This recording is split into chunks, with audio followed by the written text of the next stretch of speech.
사무엘하 기자입니다.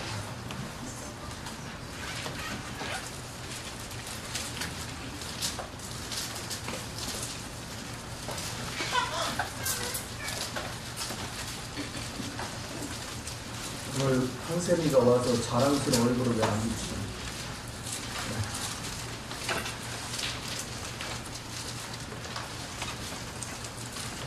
1절에서 8절까지 한번 교독하겠습니다. 다윗이 이르되 사울의 집에 아직도 남은 사람이 있느냐? 내가 요나단으로 말미암아 그 사람에게 은총을 베풀리라 하니라.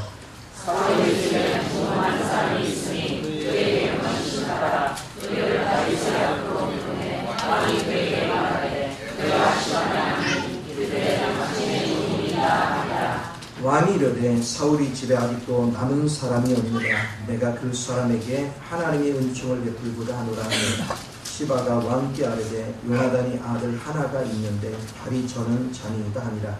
왕이 그에게 말하되 그가 어디 있느냐 하니 시바가 왕께 아뢰되 요나단은 그의 아들 다윗에게 전하였다 하니라. 다윗 왕이 사람을 보내어 로드발 암멜의 아들 마길의 집에서 그를 데려오니 사울이 시바를 전하여 그의 다윗에게 나와 그를 데려오더니 다윗이 이르되 그가 이를 보소서 당신의 종이니이다. 다윗이 그에게 이르되 무서워하지 말라. 내가 반드시 네 아버지 요나단으로 말미암아 네게 은총을 베풀리라.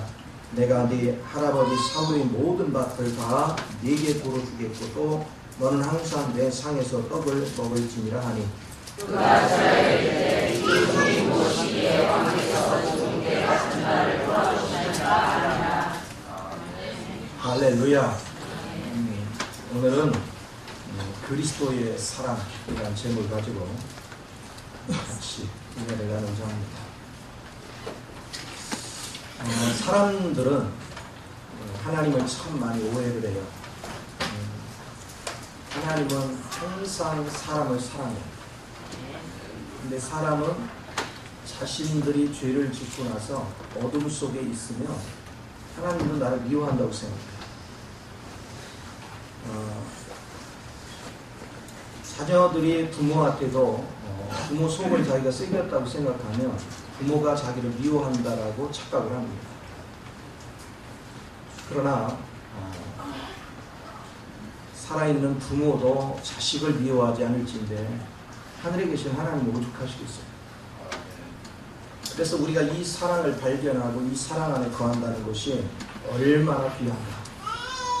오늘날도 많은 사람들이 신앙생활을 하면서 하나님의 사랑을 잘 모르는 사람이 너무 많아요. 우리가 하나님의 사랑을 발견하고 안다는 것 같은 행복이 없습니다.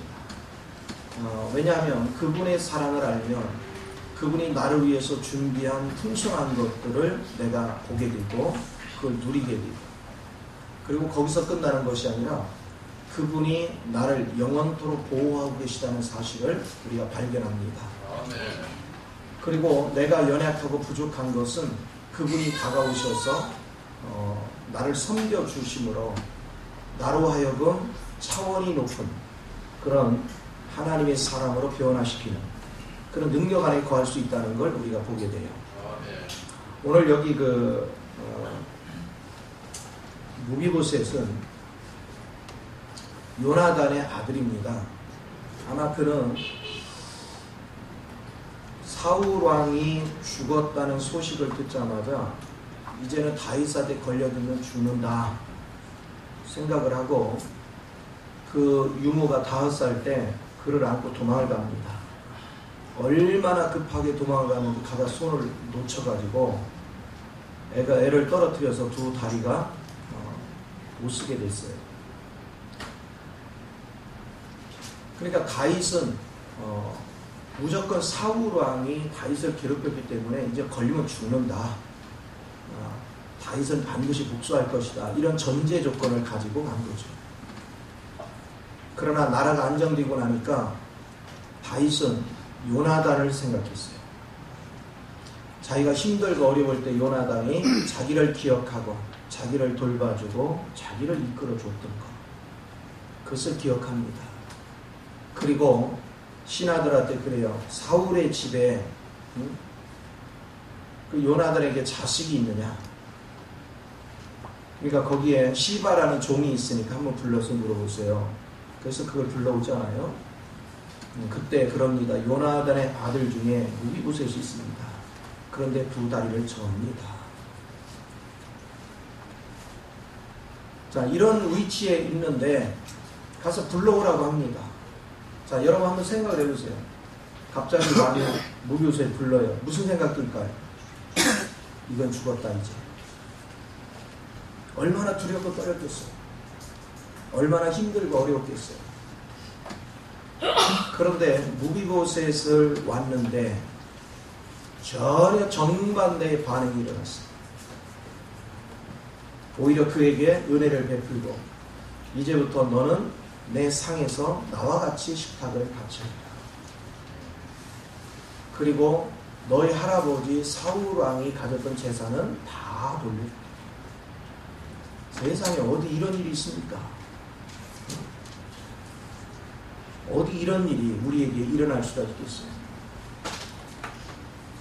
오늘 우리가 사단과 연합이 됐을 때 우리는 하나님을 대적했어요. 하나님 앞에 죄를 졌습니다. 그리고 우리는 무능하기 짝이 없는 존재였습니다. 그런데 독생자 예수를 이 땅에 보내시고 독생자 예수로 인해서 오늘 우리는 구원의 길에 들어왔습니다. 아멘. 그렇다면 많은 사람들이 이렇게 질문합니다. 예수님이 십자가 못 박혀 죽으셨기 때문에 이제는 하나님이 우리를 사랑하신다. 그 말 맞습니까? 여러분 그렇게 맞아요? 이렇게 오해를 하면 큰일 납니다. 하나님이 우리를 사랑하셨기 때문에 누구를 보냈어요? 독생자를 보냈어요. 아멘. 그러니까 하나님은요 우리 범죄와 아무 상관없이 여전히 우리를 사랑하고 계셨고 아멘.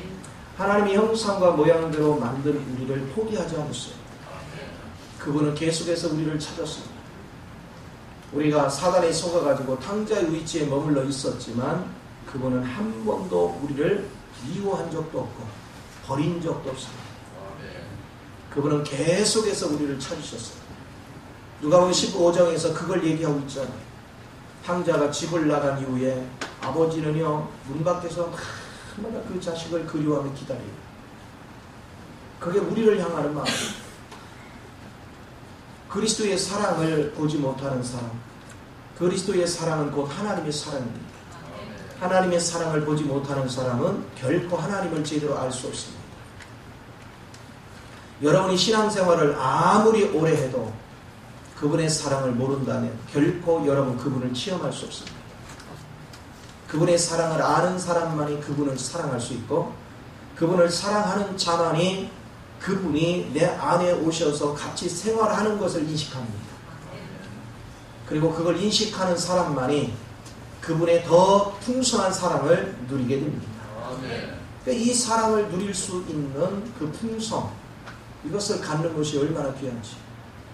여러분이 그분의 사랑을 풍성히 누리고 그 풍성을 내가 갖게 되면 우리는 마땅히 그분의 역사를 위해서, 그분의 뜻을 위해서, 그분의 목적을 위해서 자신을 드릴 수 있는 그런 위치로 변화가 일어납니다.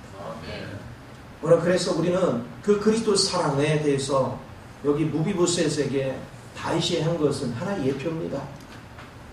다윗의 위치가 하나님의 위치를 차지하고 있다면 이런 부분에서는 요나단은 그리스도의 위치를 보여주고 있어요.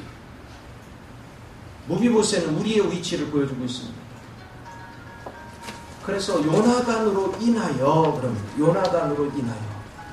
오늘 하나님께서 저와 여러분을 결코 미워할 수 없는 것은 그리스도가 이미 우리를 모든 죄를 짊어지시고 십자가에서 우리의 모든 죄악을 끝장냈습니다. 아멘. 아버지는 그렇게 하기 전부터 사랑하셨지만 이제는 떳떳하게 우리가 아버지 앞에 나아갈 수 있는 발판을 그리스도를 통해서 만들어놨습니다. 예수님의 보혈만이 우리를 아버지 앞으로 인도할 수 있는 그런 생명길입니다. 오늘 이 사실에 대해서 여러분이 인식하는 훈련은 너무너무 귀한 거예요. 그런데도 오늘날 많은 사람들이 이 무비보셋이 다윗의 부름을 받기 전에 그런 상태를 가지고 사는 사람이 굉장히 많아요. 아니, 예수를 믿는다 하면서도 그런 위치에 사는 사람이 굉장히 많습니다. 무비보셋이 어디에 사느냐고 물었을 때 로드발이라고 얘기합니다. 로드발. 마길의 집인 로드발에 있다고 얘기를 해요. 여기 로드발은 뭘 얘기합니까? 바로 그것은 황무지입니다. 황무지 같은 삶에서 살고 있다는 것이죠. 자, 여러분이 예수 그리스도의 사랑을 만나기 전에는 여러분 이 땅에 살아가면서 그야말로 황무지 같은 인생입니다. 사람들은 헛것을 붙잡고 삽니다. 돈이 있으면 내 인생이 안정될 줄 알아요. 그러나 돈이 나의 행복을 지켜주지 못해요. 내 마음의 평강을 지켜주지 못해요. 돈이 내 생명을 지켜주지 못해요. 돈이 아무리 많아도 내 생명을 어찌할 바가 없어요. 돈이 있어서 건강을 지키고 생명을 지킬 수 있다면 이건희 회장은 벌써 깨어나야 돼요.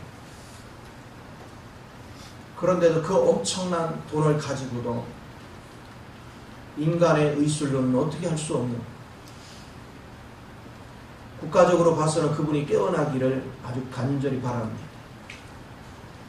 그렇지만 인간의 생명은 우리 힘으로 어떻게 할 방법이 없어요. 인간은 그래서 죽음 앞에 두려워 떠는 것입니다. 그런가 하면 인간은 살아가면서 할 수 없는 것들이 너무 많아요. 생각지 않은 일들이 얼마나 벌어지고 있습니까? 인간 속에는 할 수 없는 일들이, 사람과의 관계도 내 마음대로 할 수 없는 게 너무 많고, 여러분 인생을 살아가는 환경 하나도 내 마음대로 다스릴 수 없는 게 너무 많아요. 내 건강이나 내 장래나 나 자신을 향해서 내 스스로가 해결할 수 있는 게 아무것도 없어요.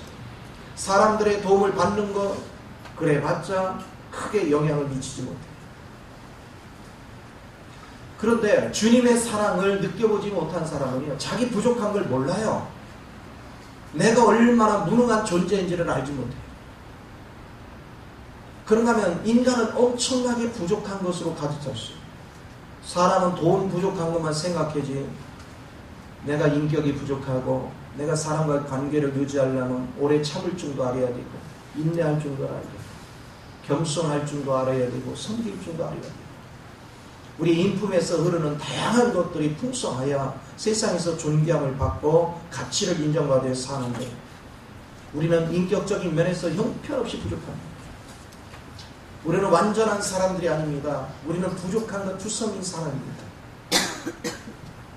그런데 많은 사람들이 자기가 능력이 있다고 착각해요. 자기가 완전하다고 착각을 합니다. 오직 능력이 넘치시고 부족함이 없는 분은 그리스도밖에 없습니다. 그래서 우리는 그리스도를 만나야 되는 거예요. 그리스도의 사랑을 만나야 되는 것입니다. 여러분들이 그리스도의 사랑을 만나면 여러분도 그리스도 안에서 풍성히 누리기 때문에 여러분은 부족함도 없고 불가능도 없습니다. 이것을 발견할 줄 아는 거 너무나도 귀해요. 아직도 이 사실을 모르는 사람들은 아직 그리스도의 사랑이 뭔지를 모르는 거예요. 왜냐, 내가 부족함이 없고 내가 능력이 있다고 생각하는 사람은요, 그분 없어도 산다고 생각해요. 그래서 그분을 간절히 찾지 않습니다. 그러나 나의 부족함과 무능한 것을 발견한 사람은 그분을 간절히 찾습니다. 그런데 내가 찾기도 전부터 그분은 나를 사랑하셨고, 그분이 나로 지각의 열도로 수없이 나를 깨우셨고 인도하신 사실을 발견하게 됩니다. 저는 예수를 알기도 전에 하나님께서 오래전부터 나를 간섭하셨고 이끌어 가신 거예요. 나는 목회하면서 알았어요. 그 전에는 내가 구원받는 그 시점에서야 하나님이 나를 사랑했다라고 착각했어요. 그런데 내가 예수를 믿기 전부터 하나님이 나를 예정하시고 택정하고 하나님이 때에 이르기까지 변함없이 나를 사랑하셨다는 거예요. 그것을 발견하면 발견할수록 나는 주님에게서 마음을 떠날 수도 없어요. 더욱더 주님 앞에 마음을 밀접하게 다가가요. 그리고 그 사랑 앞에 보답하는 길이 뭘까? 나를 이렇게 사랑하는데 나는 그분 앞에 해야 될 일이 뭘까? 이거를 깊이 생각하기 시작해요. 억만문질이라도 나는 그분의 사랑 안에서 받은 것들을 갚아야 되는데 갚을 길은 없고 억만문질이라도 주님을 좀 더 기쁘게 할 수 있다. 그래서 항상 우리의 관심은 어디 있습니까? 어떻게 하면 주님을 기쁘게 해드릴까? 이것만을 생각하는 거예요. 자나 깨나. 여러분이 그리스도의 온전한 사랑을 깨닫기만 하면 여러분은 자나 깨나 정말로 그분을 기쁘게 하는 일이 뭘까? 이걸 깊이 생각합니다. 그분의 사랑을 인식하는 사람은 그분을 욕되게 하는 일을 결코 행하지 않습니다. 그리고 자기가 연약해서 그 약속을 지키지 못할 것 같으면 날마다 주님을 의지하고 주님을 부르고 주님을 양식으로 누리면서 어찌 됐건 간에 내가 주님의 거룩한 성정을 나타내려고 최선을 다합니다. 그래서 주님 앞에 나가서 날마다 기도하는 거예요. 주님을 더욱더 의지하는 것입니다. 날마다 주님과 교통하는 일을 결코 게으리하지 않습니다. 그런데 가만히 주님을 겪어보니까 내가 주님을 닮아가면 갈수록 우리 주님이 너무 기뻐하는 거예요. 여러분 부부가요 자식을 낳는데 야 어째 닮은 게 엄마 닮았다 그러면 엄마가 되게 기분 좋아해. 아빠 닮았다 그러면 아빠가 기분 되게 좋아해. 이게 굉장히 중요한 거죠. 그런데 우리가요 주님의 인격이 나타나고 주님을 닮은 모습이 나타나면 나타날수록 그분은 말할 수 없이 기뻐하세요. 예수님 닮아서 기뻐하는 것은 그런 문제가 아닙니다. 완벽하신 분은 예수님밖에 없습니다. 자녀가 예수를 닮으면 닮을수록 그 자녀는 하나님을 영광스럽게 우리 주님을 영광스럽게 그래서 기뻐하는 거예요. 즐거워하는 거예요. 그분의 사랑을 발견하면 할수록 여러분 이 일을 하게 되는 것이죠. 오늘 이 황무지 같은 생활 속에 있던 무비보셋이 다윗 앞에 불려오는데 아마 오면서 시바가 그랬겠죠. 은총을 베푼다고 불러오라 했습니다. 그렇지만 두려웠을 거예요. 그는 다윗을 겪어보지 않았기 때문에 두려웠어요. 그래서 그는 나아갈 때 두렵고 떨리는 마음으로 계속 종이 여기 있나 하면서 부릅니다. 그는 긴장된 모습으로 그 앞으로 갔습니다. 그때 다윗은요 의외로 무비보셋이여 하고 아주 그냥 그 너무나도 따뜻하고 너무나도 사랑스럽고 너무나도 은혜스러운 그런 목소리로 그냥 반갑게 맞이합니다. 탕자가 돌아올 때는 머릿속에 별 계산을 다 했어요. 내가 아버지 앞에 많은 죄를 졌으니 돌아가서 아들 노릇을 못하겠고 내 품꾼이나 해서 먹고는 살아야 되겠다. 그런데 아버지는요 그 말을 꺼내기도 전에 벌써 달려오셨어요. 자기가 아버지를 발견한 것보다 아버지가 먼저 발견하고 달려와서 그를 끌어안고 그가 말도 꺼내기도 전에 이미 그에게 인장반지를 끼게 만들고 옷을 입히고 신을 신기고 그를 씻기고 그에게 모든 것들 잔치를 벌일 수 있는 이것을 순식간에 명령을 합니다. 전에부터 얼마나 가슴에 한이 맺히도록 자식을 기다렸던지 말로 표현할 수 없는 그 감격스러움을 순식간에 신하들한테 말하는 걸 보게 됩니다. 오늘 여러분은 그런 주님을 얼마나 경험하고 있습니까? 지금 여러분이 신앙생활을 하면서 우리 주님이 나를 사랑하는 그 사랑의 농도가 여러분은 얼마나 깊게 느껴집니까? 신앙이 내가 깊다는 의미는 뭔지 아세요? 그분의 사랑이 농도가 내게 깊게 느껴지는 것만큼 나는 영이 자라있다는 거예요. 영이 깊이 자라면 자랄수록 그분을 향하는 내 마음이, 그 사랑이, 열망이 뜨거워집니다.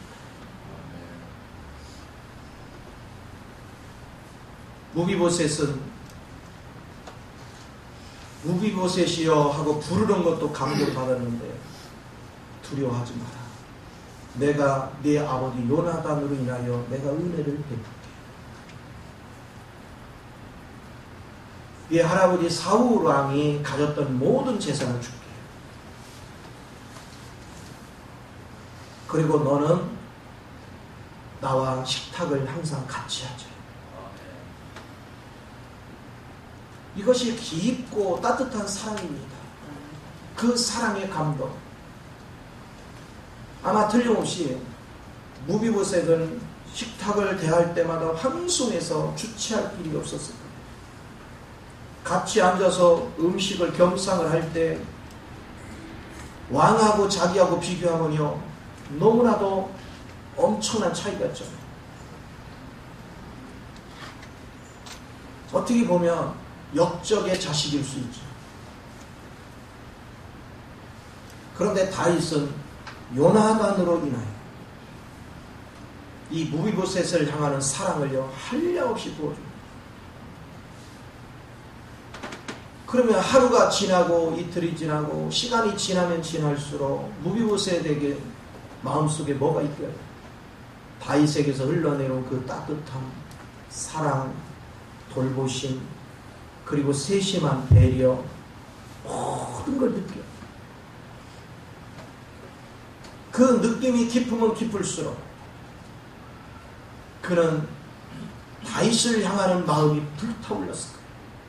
그 사랑의 정열이 얼마나 불타올랐겠어요. 오늘 우리가 신앙생활을 하면서도 주님은 우리를 부르시고 그리고 우리에게 날마다 한량없는 은혜를 부어주고 계십니다. 말로 표현할 수 있는 은혜를 부어주고 계십니다. 이스라엘 백성을 보십시오. 애굽에 있을 때로부터 광야를 지나고 가나안에 들어가서 하나님께서 그들에게 얼마나 큰 사랑을 베풀어 줬어요. 상상할 수 없는 사랑을 베풀어 줬어요. 안전을 책임져 줬고요. 사단의 올보로부터 건져내 주시고 그리고 때를 따라 먹을 거와 마실 거와 입을 거와 잠자리를 다 제공해 줘요. 그런데 이스라엘 백성들은 배 위에서 움직이시는 하나님을 보지 못하는 거예요.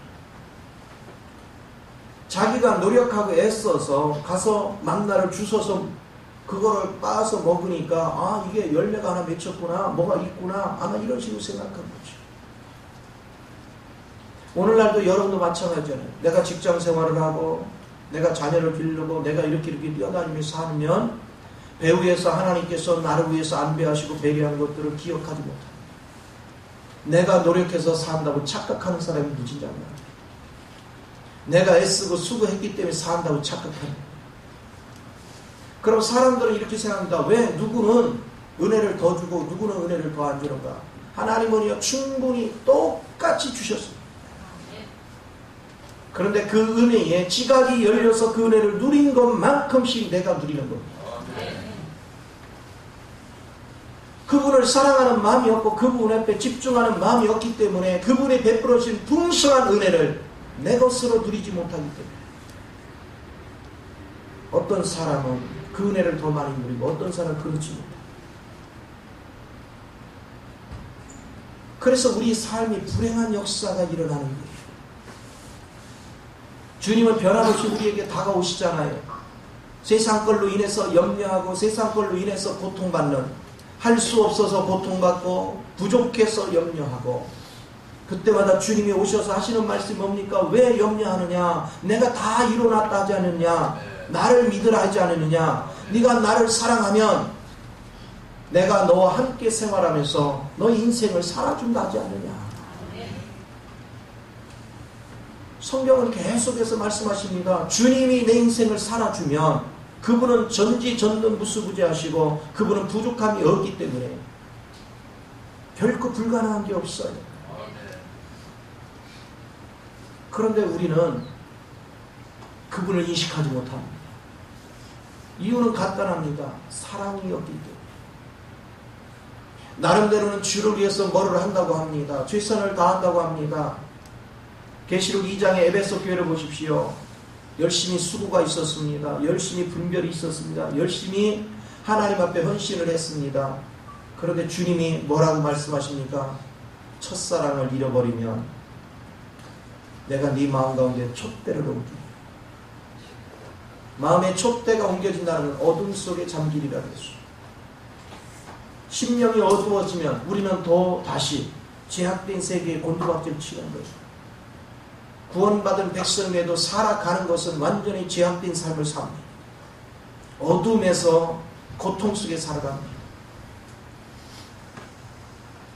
그러나 우리가 주님을 첫사랑을 만났을 때 그 기분을, 감격을 생각하고 그 은혜 속에 거해서 그분이 보이지 않는 손길로 우리를 돌보시고 이끌어주시고 잡아주시는 모든 것을 매사에 느끼고, 그리고 그분 안에서, 사랑 안에서 거하고 그 사랑을 맛보면 맛볼수록 더욱더 그분을 사랑할 수 있는 마음이 여러분 속에 뜨거워지면 뜨거워질수록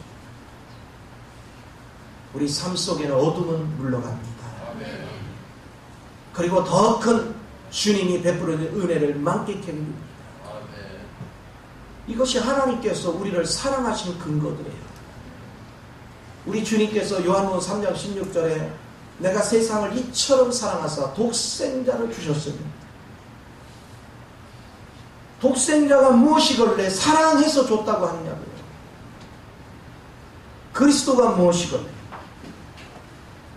그렇다면 하나님께서 우리를 사랑해서 주신 것이 그리스도라면 이 그리스도가 엄청나게 중요한 것이잖아요. 그러면 내가 그리스도를 알아야죠. 그리스도가 누군지를 알아야죠. 그리스도 안에 나를 위해서 예비하신 것이 무엇인지를 알아야죠. 그 그리스도의 실제가 무엇인지를 알아야죠. 그것이 하나님을 사랑하는 것에 대한 화답이잖아요. 그런데 하나님이 사랑하셔 내가 너에게 독생자를 주었다. 바로 그분이 그리스도인데, 그런데 나는 그 그리스도가 뭔지에 대해서 알려고도 안 해. 그냥 단순하게 예수 믿어요. 믿었으니까 구원 받았어요. 그런데 정작 그 그리스도가 누군지에 대해서 알려고를 안 해. 그 그리스도에 담겨져 있는 보따리를 풀면 풀수록 그 속에 감춰져 있는 능력과 부유와 하나님이 예비하신 선물들이 가득 차 있잖아요. 내가 그것을 열면 열수록 그분이 나를 생각하고 나를 배려하고 나를 위해 준비한 것들이 무엇인가에 대해서 우리는 깊이 누리게 되잖아요. 그걸 누리면 누릴수록 그분의 사랑이 구구절절히 내 마음에 젖어들까요?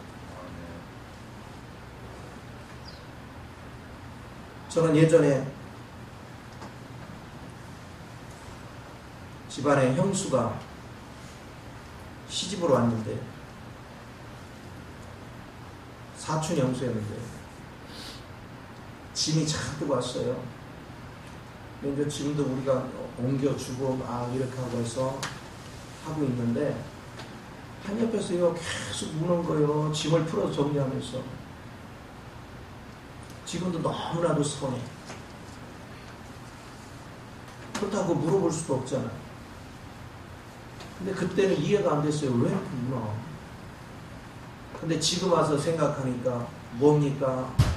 부모님이 어려운 중에서도 딸을 생각하고 일일이 손바닥으로, 옛날에 손바닥 다 했잖아요.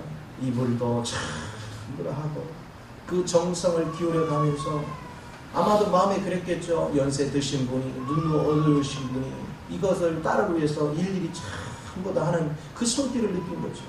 그 사랑을 느낀 거죠. 그 은혜를 느끼고, 그리고 눈물로 그걸 정리하면서 계속 우는 거예요. 아버지께서 우리를 사랑하셔서 독생자를 우리에게 주셨는데,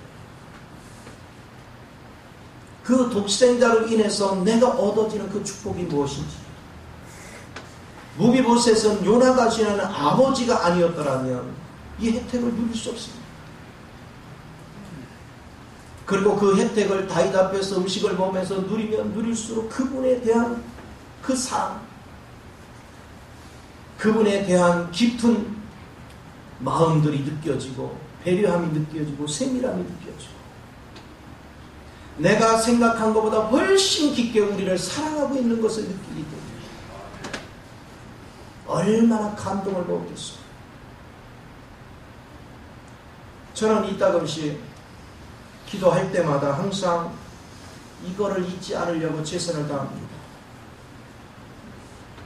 내가 주의 일에 부지런하고 주의 일에 바쁘고 그렇게 하면요, 어느 순간에 주님이 내게 베풀어 주신 그 사랑, 그리고 지금도 변함없이 나를 간섭하시고 나를 이끄시고 나로 모든 것을 행할 수 있는 능력으로 나에게 사랑을 베풀고 있는 그분을 내가 망각할까 봐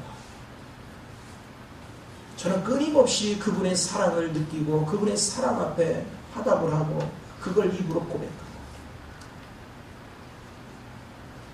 정말로 그거는 쉬지 않습니다. 주님이 나를 향해서 배려하시는 거, 주님이 나를 위해 예비하신 거, 그냥 인간의 눈으로 봐서는요 별로 가진 게 없어요. 아무것도 없어요. 그런데 주님의 마음 안에서 내 자신을 돌아보면 아니 나는 정말로 자랑할 만한 게 아무것도 없어요. 그런데 하나님이 나에게 왜 큰 은혜인지 이 은혜를 주시고 하나님의 사랑을 느끼게 하시고 그분의 은혜를 알게 하시고 그분의 갈망을 느끼게 하시고 그분의 목적을 알게 하시고 그리고 영혼의 심령을 볼 수 있도록 눈을 열어주시기도 하고 영혼들을 어떻게 이끌어가기를 원하는가 시대를 볼 수 있는 안목을 열어주시기도 하고 이게 왜 은혜인지 모르겠어요. 하나님을 바라보고 하나님을 의식하며 할수록 이게 다 주어진 게 아니더란 말이에요. 나는 계속 그게 오고 있더란 말이에요. 이 큰 은혜가. 그래서 내가 한 번은 그랬어요. 하나님 왜 이렇게 이 과분할 정도로 이 은혜를 제가 누립니까?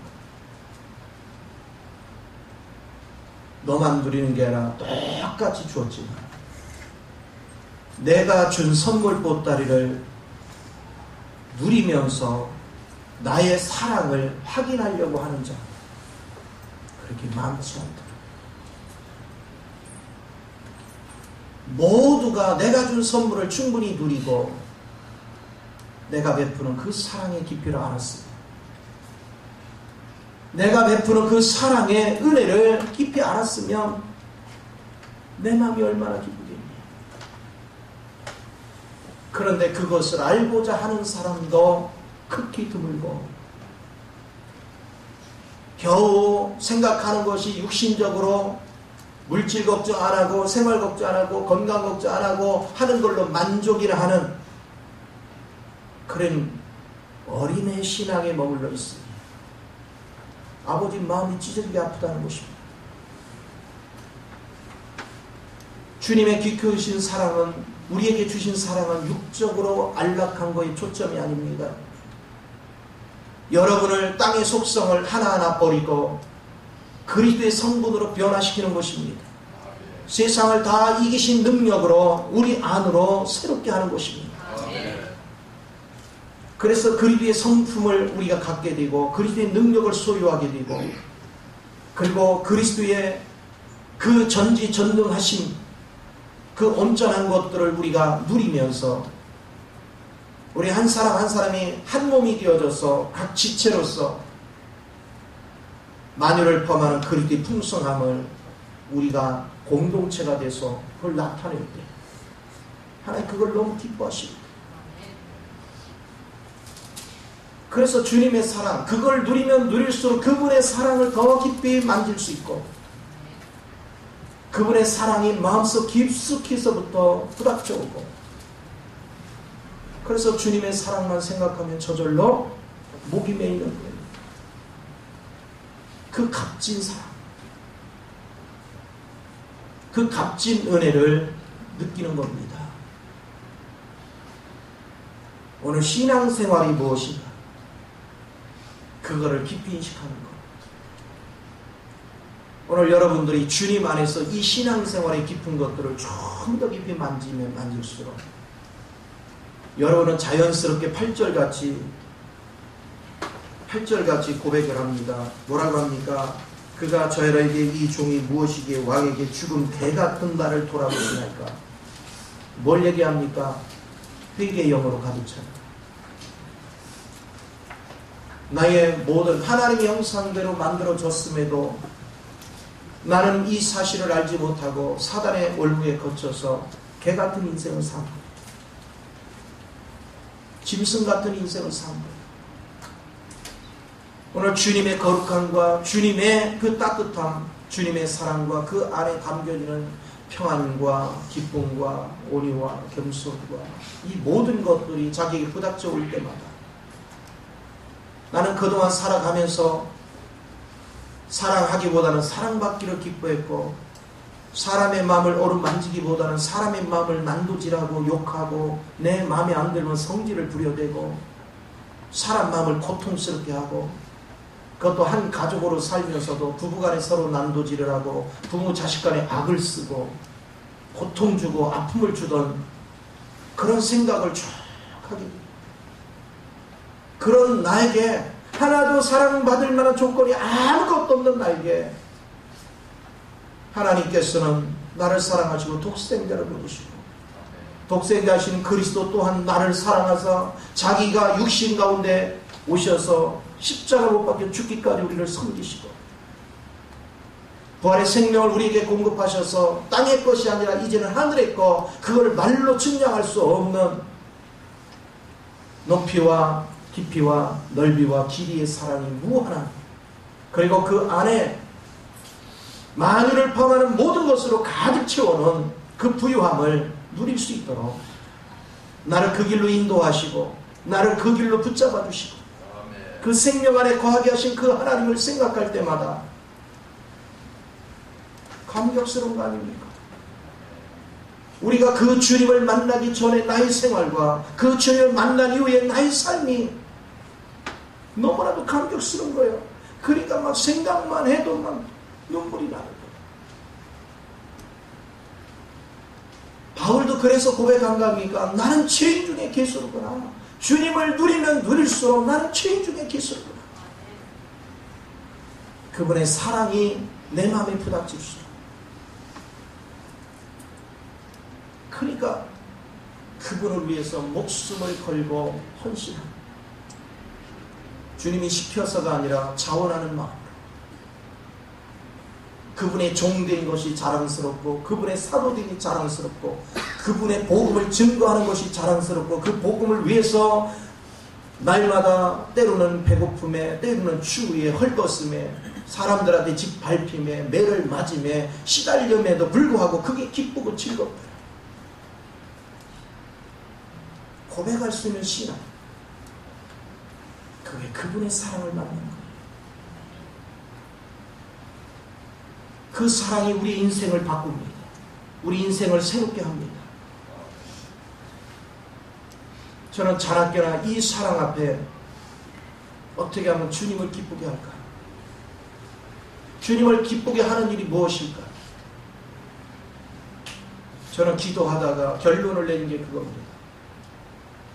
하나님이 원하는 교회, 하나님이 기뻐하는 교회, 정말 주님이 원하는 교회, 주님이 베풀어놓은 그 경륜의 길, 내가 그 길을 걸어가고 그 길 안에서 주님과 동역하여 하나님이 원하는 살아있는 교회, 흠이 없는 교회, 주름 잡히지 않은 교회, 거룩한 교회, 그 교회를 세우는 일에 주님과 동역하는 일, 그것이 주님을 가장 기쁘게 하는 일인 걸 알았어요. 단순하게 사람 숫자 모으는 것이 하나님을 기쁘게 하는 게 아닌 걸 알았어요. 참된 일꾼을 키우는 것, 참된 일꾼을 세우는 것, 하나님이 원하는 참된 일꾼을 세워서 하나님이 원하는 거룩한 교회를 세우는 것, 그런데 이 길을 가려고 보니까 쉽지가 않아요. 왜? 사람들은 대충대충 살려고 해요. 이 길을 가보니까 사람들은 정말 주님을 사랑하지 않아요. 정말 하나님을 사랑하지 않아요.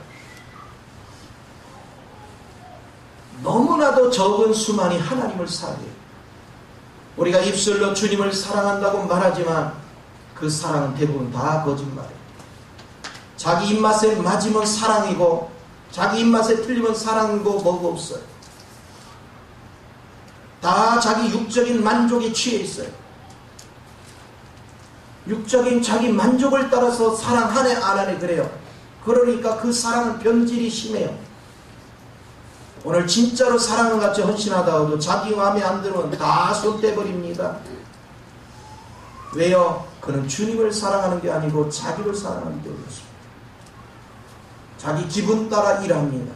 자기 기분 따라 헌신합니다. 성경도 기분 따라 읽습니다. 기도도 기분 따라 합니다. 봉사도 기분 따라 합니다. 그건 주님을 사랑하는 것이 아닙니다. 그건 자기를 사랑하는 것이죠. 자기 복 받으려고. 그러나 주님을 진심으로 사랑하는 사람은 기분 따라 하는 것이 아닙니다. 남이 뭐라 하든 별 소리를 다 들어도 짓밟히는 소리를 들어도 욕을 먹어도 자존심 상하는 소리를 들어도 내가 주님의 사랑을 받았기 때문에 나도 그 사랑에 반응하는 거예요. 그 사람은 요동함이 없습니다. 환경에 요동하지 않습니다. 사람에 따라 요동하지 않습니다. 오직 주님 한 분만을 생각합니다. 그분이 내게 이미 베풀으신 그 은혜가 무엇인지를 깊이 상고합니다. 신기한 것은 그분의 사랑 안에 헌신하면 할수록 그분의 사랑이 내 안에 더욱더 깊이 느껴지고 공급된다는 거예요. 그 사랑이 깊이 느껴지고 공급되는 것만큼 그분의 은혜가 충만하게 나타난다는 거예요. 내일은 그분의 은혜에 대해서 좀 더 나눌 거예요. 그분을 누리면 누리시고 그래서 자나깨나 그분이 기뻐하는 거, 그분이 만족해하는 거, 이것을 추구하는 그런 삶을 삽니다. 예전에 어느 효자가 그러잖아요. 한겨울에 어머니가 여름 과일을 먹고 싶다고 하니까 세상에 그걸 찾아서 온 세상을 다 헤매고 다녀요. 그래서 기필코 그걸 구해왔다는 거 아니에요? 구해와서 보니까 어머니는 이미 세상을 떠났어.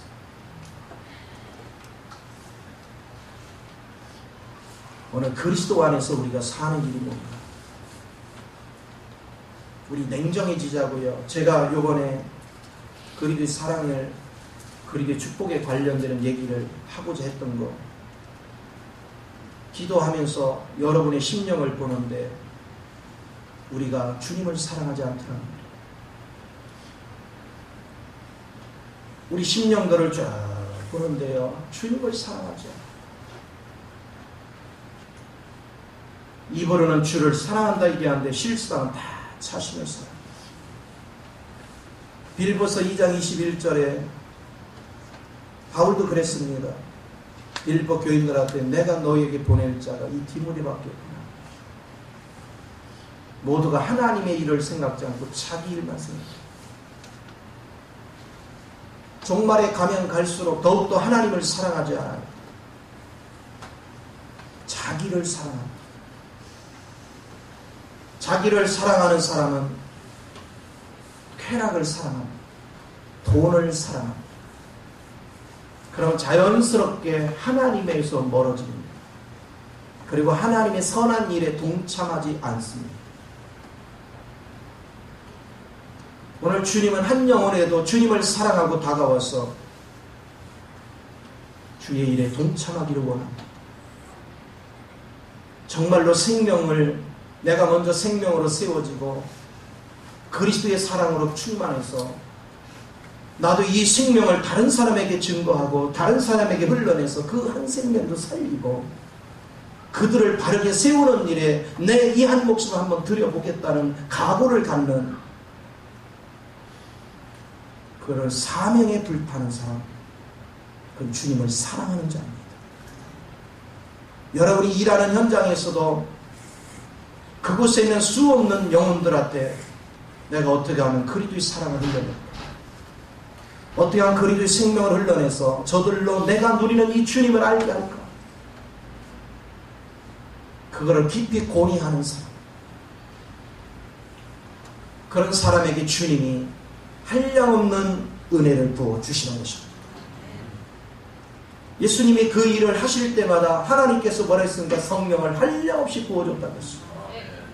오늘날도 똑같습니다. 우리가 그리스도의 마음을 가지고 그런 삶을 살려고 할 때 하나님이 성령을 한량없이 우리에게 부어주셔서 내 속에 성령이 한량없이 부어질수록 내 속에는 그리스도의 사랑으로 가득 차는 것입니다.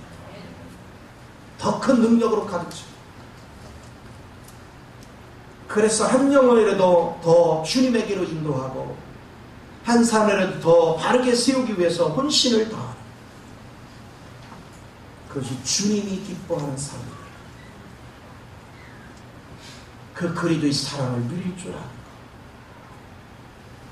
그 그리스도의 사랑을 붙잡을 줄 아는 여러분은 3일 동안 무비보셋이 다윗의 그 배려를 통해서 다윗의 마음을 알고 그를 사랑하고 나중에는 그의 사랑의 포로가 됐어요. 오직 그 한 사람에게 초점을 맞추고 있는 그런 과정들을 보게 될 겁니다. 오늘 우리도 주님을 안다는 것, 주님을 누린다는 것, 그것은 그분이 나를 향해서 사랑하신 것, 그분의 긍휼, 그분의 은혜, 그리고 그 은혜 안에 감춰지는 선물들이 무엇인가. 그리고 그것은 보여지는 것들이 아니라 보이지 않는 것이고, 그 보이지 않는 성부, 성자, 성령 안에 있는 그 인격은 나를 세상을 다스리는 지혜로, 능력으로, 권세로, 그리고 그분의 성품을 닮아 의로움과 거룩함으로 세상 가운데 표현하며 살 수 있는 그런 능력자가 된다는 것. 이것이 얼마나 아름다운 삶인가를 우리는 보게 됩니다. 오늘 주님께서 여러분에게 계속 다가오시는 것입니다. 내 사랑하는 자녀들아, 내가 너를 너무나도 사랑하고 내가 너를 너무나도 기다렸고 내가 너를 위해 준비한 예물이 너무나도 귀하고 크다.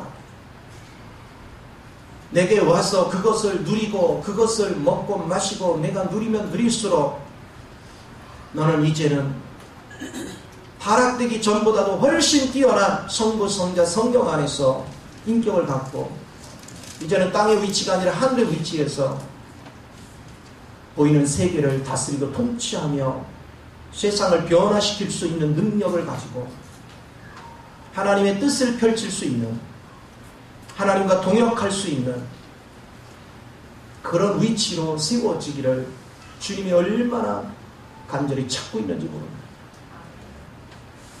우리는 그 주님을 가슴 깊이 느껴야 합니다. 무엇이 예수를 믿는 것인가? 왜 우리는 예수를 바르게 믿어야 되는가? 왜 예수를 알아야 되는 것인가? 그런데 교회를 우리가 몇십 년을 다녀도 그 예수가 누군지도 모르고 여전히 주님의 인격이나 주님의 사랑을 흐르지 않고 내 성질대로 내 기분대로 그렇게 살아가고 있다면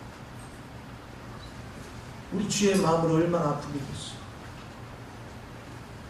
우리 주님을 얼마나 고통스럽게 하겠어요?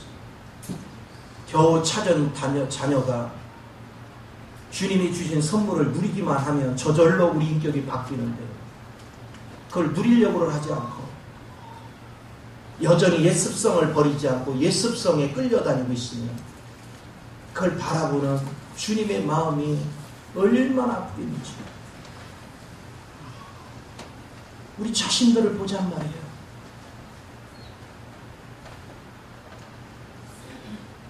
저는 주님과 교제할 때마다 우리를 바라보시면서 피눈물을 흘리는 그분을 날마다 겪습니다. 아파하시는 그분을 봅니다. 고통하는 그분을 봅니다. 이사야가 그가 하늘문이 열려서 하늘 궁전을 보고 거기를 보고 자기를 보니까 자기가 얼마나 더러워요. 그래서 자기 죄를 자백했더니 씻음을 받잖아요. 숯불로 지진바 되잖아요. 정결하게 됐잖아요. 그리고서는 주의 음성이 들렸는데 죄악으로 빠져들어 흘러가는 수없는 영혼을 바라면서 저들에게 누구를 보낼고 한탄하는 그 주님의 음성, 그거는 그냥 한탄이 아닙니다. 제가 기도 생활을 하면서 느낀 한탄은 그런 한탄이 아닙니다. 주님은 피 맺힌 절규를 하고 있는 겁니다. 하나님께서 온 육체 가운데 생명을 부어줬는데도 그걸 알지 못하고 불못을 향해서 걸어가고 있는 수없는 영혼들 때문에 절규하고 계시는, 아파하고 계시는, 피눈물을 흘리시는 그분의 음성을 듣는 겁니다.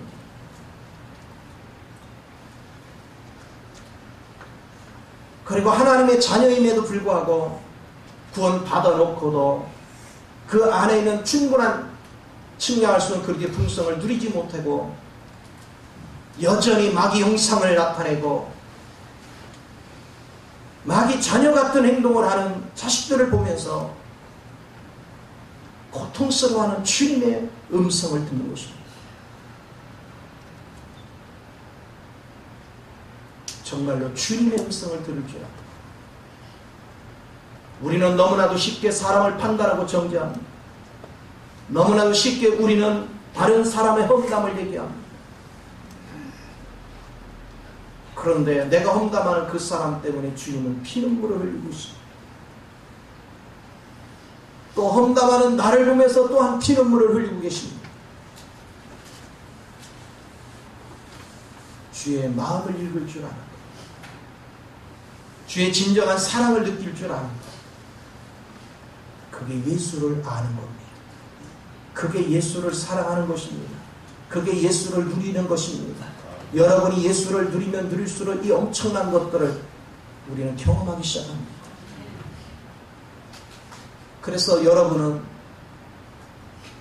여러분이 수고하고 애쓰고 잘해서 하나님이 선물을 주는 것이 아닙니다. 하나님이 먼저 여러분에게 선물을 주신 것입니다. 내가 그 선물을 잘 누릴수록 나는 거룩해져 가는 것입니다. 나는 새로워져 가는 것입니다. 이미 선물은 다 주어졌습니다. 믿든 안 믿든 모든 사람에게 주어졌습니다. 그런데 믿는다는 것은 그 선물을 내 것으로 만든 사람이에요. 내 것으로 가져왔어요. 내 마음속으로 가져왔어요. 내 영 안으로 모셔드렸어요. 그런데 중요한 건 그걸 풀어서 계속 누려야 되는데 보따리만 갖다 놓고는 풀지를 않아요. 이게 심각한 현상입니다.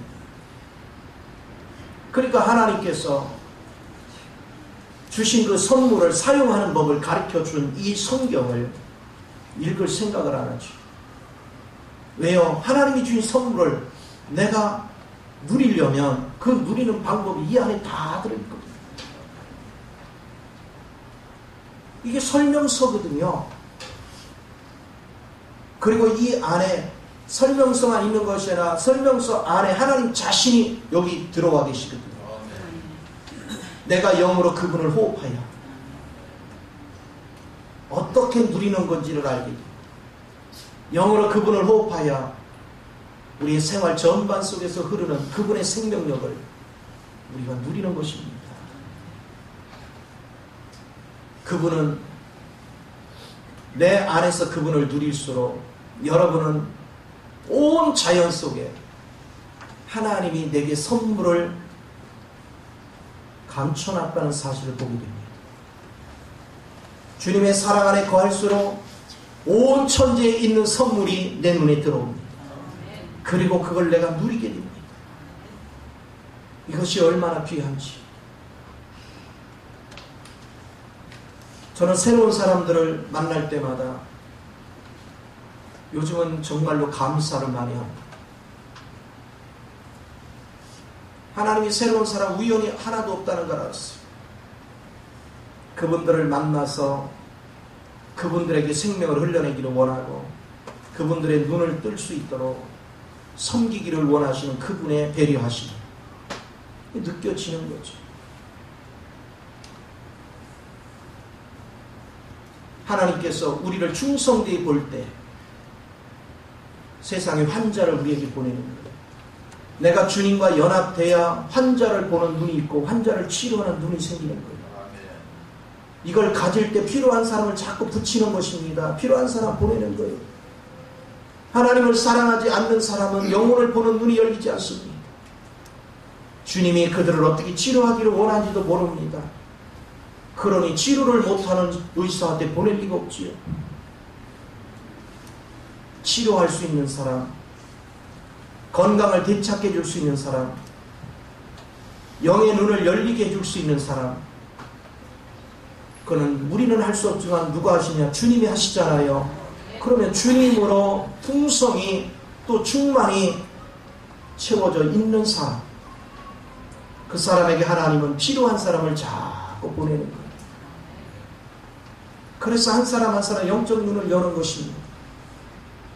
여러분도 영적으로 조금 잘하면요, 생전 내 옆에 오지도 않던 사람이 한두 사람씩 연락이 오기 시작해요. 생전 연락 안 한 사람이 갑자기 연락이 오고 자기 하소연을 털어놓고 이게 뭐 하는 것입니까? 내 안에 조금이라도 생명이 있으면, 그리스도의 생명이 흘러갈 여력이 있으면 하나님은 영혼들을 건지기 위해서 보내는 거예요. 내가 잘나서 보내는 것이 아니라 생명을 세울 만한 풍성한 사람이 얼마나 적은지, 그러니까 조금이라도 생명을 줄 수 있는 사람이 있으면 사람을 붙여서 생명을 세우려고 하시는 거예요. 주님의 그 사랑을 느낄 줄 아는 거예요. 이것이 얼마나 큰 복입니까? 여러분은 주님을 사랑하고 있습니까? 정말로 여러분 안에 그리스도를 사랑하는 마음이 있습니까? 그리고 그리스도의 갈망을 느끼십니까? 주님이 나와 함께 하시고자 하는 일이 무엇인지를 여러분은 감지하고 있습니까? 주님이 나를 통해서 드러내시고자 하는 것이 무엇인지에 대해서 여러분 얼만큼 인지하고 있습니까? 그리스도를 사랑하는 사람은 그걸 느낍니다. 그리스도를 사랑하는 사람은 그거에 대해서 불타오르는 것입니다. 영이 깨어있다는 것은 그렇게 불타는 거예요. 겉모습으로 여러분이 능력이 있네 없네 아무 소용이 없어요. 그리스도의 마음이 있는 사람만이 영혼 때문에 아파하는 것입니다. 어떻게 하면 영혼을 세울까, 어떻게 하면 주님이 기뻐하는 교회를 세울까에 대해서 정말로 눈물을 흘리면서 날마다 통곡하는 거예요. 그리고 그 주님으로 무장하려고 성경을 부지런히 읽습니다. 그분의 마음을 알려고 기도 생활을 꾸준히 합니다.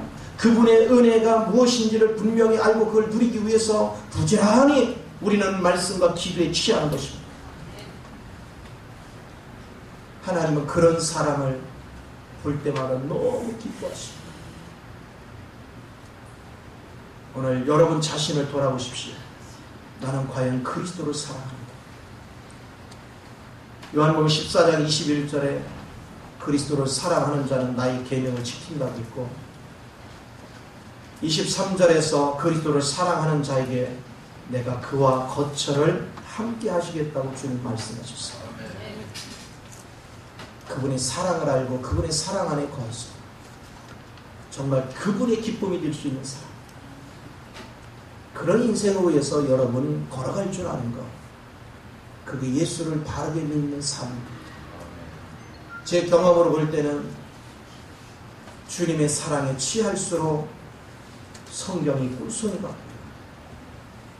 주님의 사랑에 취할수록 주님이 기뻐하는 일, 교회를 위하는 것, 영혼을 위하는 것, 그것이 속에서부터 간절함으로 불타오릅니다.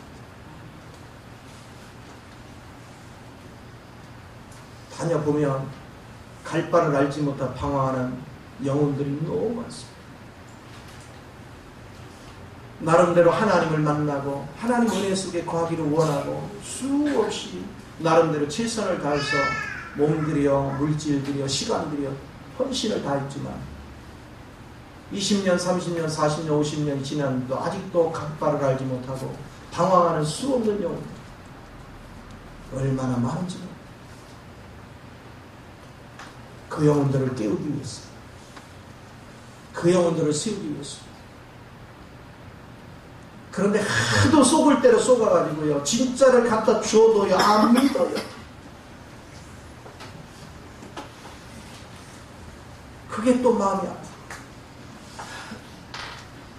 오늘 우리가 가야 될 길을 밝히 알고 여러분 그분의 사랑이 무엇인지를 깨닫기 위해서 한량없는 은혜를 사모하며 기도하기를 예수 이름으로 축원을 드립니다.